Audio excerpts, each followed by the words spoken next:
In today's video, I'm going to teach you how to set page size in Google Sheets.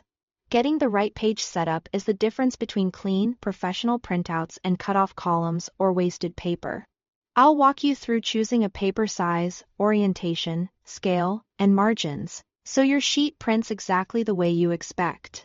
Start by opening your spreadsheet and going to File. Then Print. This brings up the print preview on the right and the setup panel on the left, where all the page options live. You'll see a live preview update as you make changes, which makes it easy to confirm that everything fits before you commit. First, choose your paper size.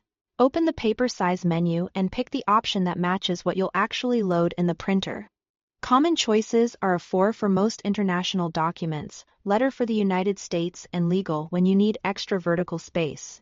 If your printer supports it, you can also choose a custom size to match a specific requirement. Selecting the right size here ensures your layout translates correctly from screen to paper.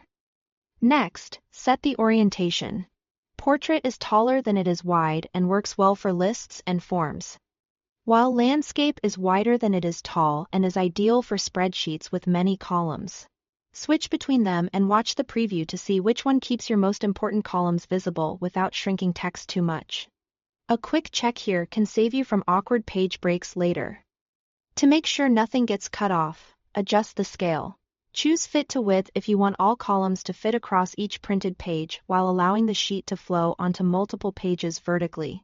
Choose Fit to Page when you need the entire selection to land on a single page. Both width and height, understanding that the text may get smaller. The preview will show you immediately whether the scaling keeps your data legible. Then set your margins. Normal offers a balanced frame for most documents. Narrow maximizes space on the page for data-heavy sheets, and wide gives more white space for notes or binding.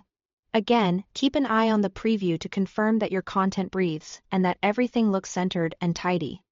Once everything looks right, click Set as Default so these choices carry over the next time you print from sheets.